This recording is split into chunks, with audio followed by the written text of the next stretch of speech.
I'm Karen Shaw from Brushtech Enterprises and Forest Heart Eco Nursery in Mullaney.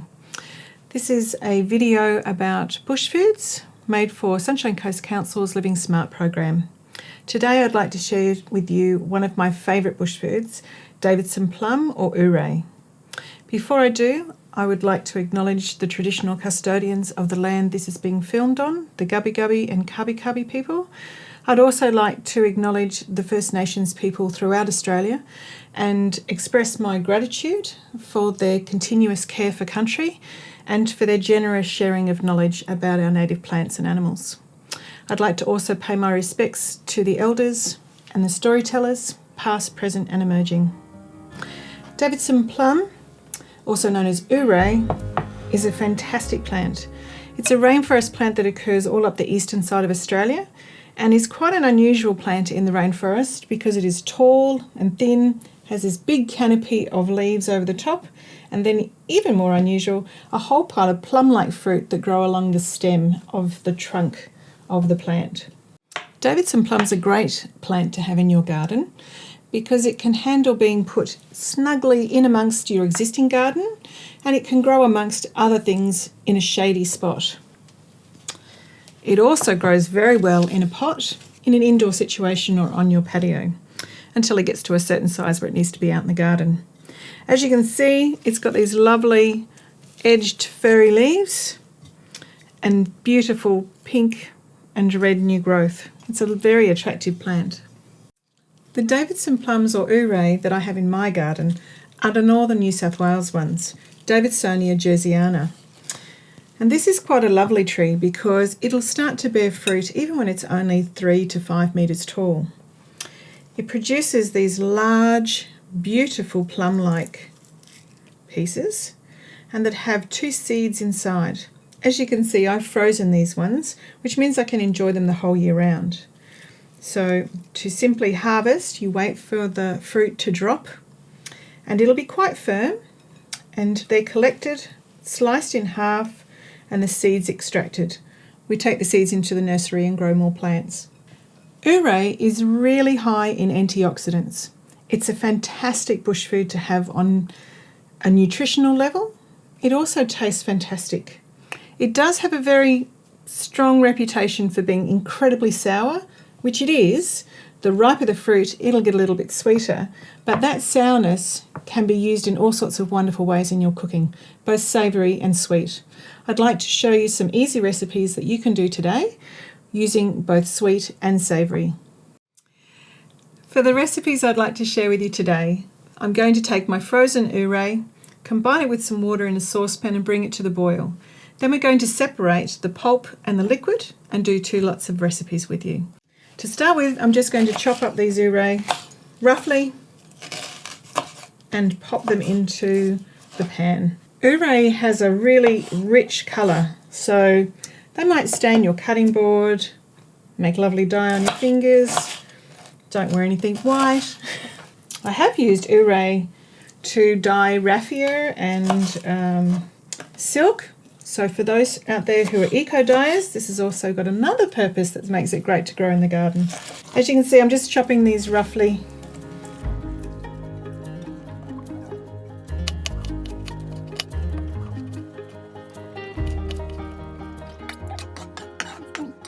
Once you have your Ooray chopped in the saucepan, add a little bit of water on top. Because they're frozen, they've already got a fair bit of moisture content, so you don't need to add lots of water to it at this stage. Now I'm going to pop the lid on, turn it up nice and high.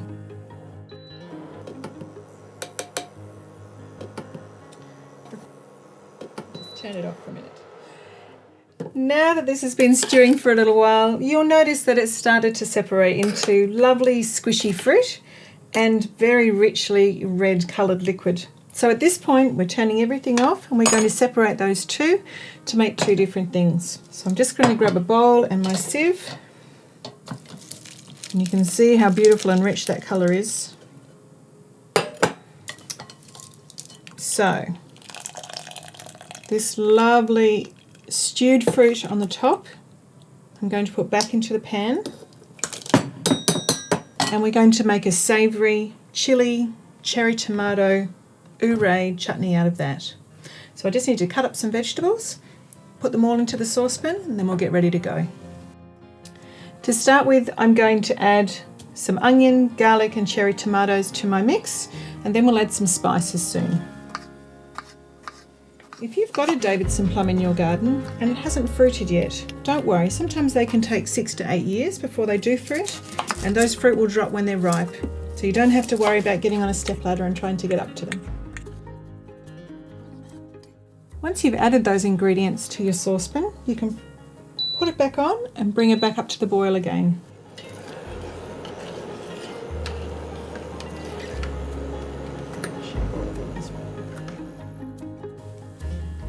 Now that the vegetables have stewed down a little bit in the saucepan, it's time to add the other ingredients to make our chutney.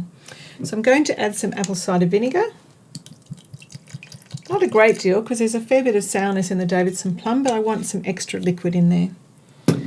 Then some brown sugar. So you again don't need a lot of brown sugar, but it does seem to balance everything out and it will create that lovely jamminess that chutneys have. For spices, I've got some mustard seed, a little bit of chili and some cumin seeds. We'll put the recipe of this on the website as well. Once this is stirred in and combined, it's time to turn the heat back on again.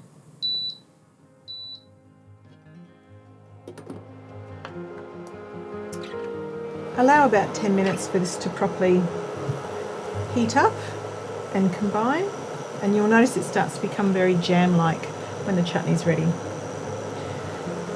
When your chutney is ready, you can store it in a glass jar in the fridge for about 2 weeks. It's really lovely with cheese, cold meats, things like that. Probably do well with the warrigal green pesto as well. Now that that's cooked away, become this lovely, delicious smelling mushy chutney. So we'll leave that to cool, and in the meantime I'll show you what to do with the liquid that we strained off earlier. While the chutney's cooling, we're now going to use the reserved liquid and turn it into something else. Now you could add a whole pile of sugar to this and it would make a fantastic syrup to put on pancakes. Going to do something that still has some sugar but is a little bit healthier for you. It's got a lovely colour. This liquid is going to be combined with some apple cider vinegar and some sugar to make a tonic. With the apple cider vinegar, it's going to be great for digestion. Ooray, Davidson plum, is full of antioxidants. So this is going to create a beautiful tonic to drink. We're going to add soda water to it later on. So equal quantities, and that sounds crazy, but equal quantities of apple cider vinegar and the liquid from the Ooray that we served before. Now going to put this back on the boil again, and once it comes to the boil, then we'll add some sugar to it. Pop the lid on. It won't take long.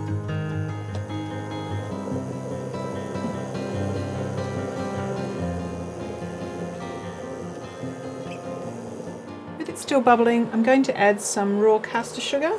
The caster sugar mainly because it will dissolve much quicker than if you're using the larger granule sugar. This will need to stir every now and then just to ensure that the sugar does dissolve into the liquid. We'll bring it up to temperature again.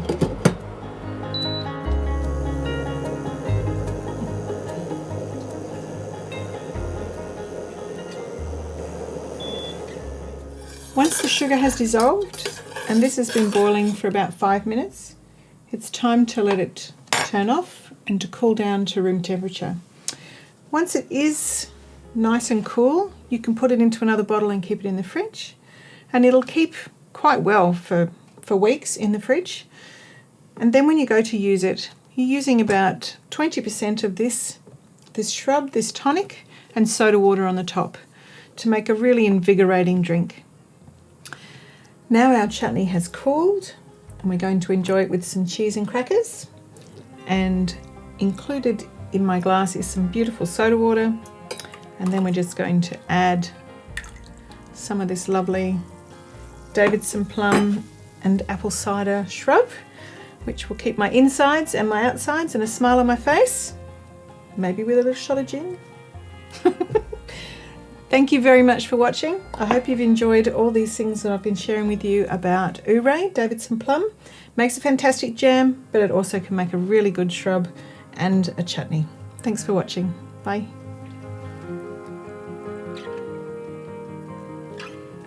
Oh, yum. Oh.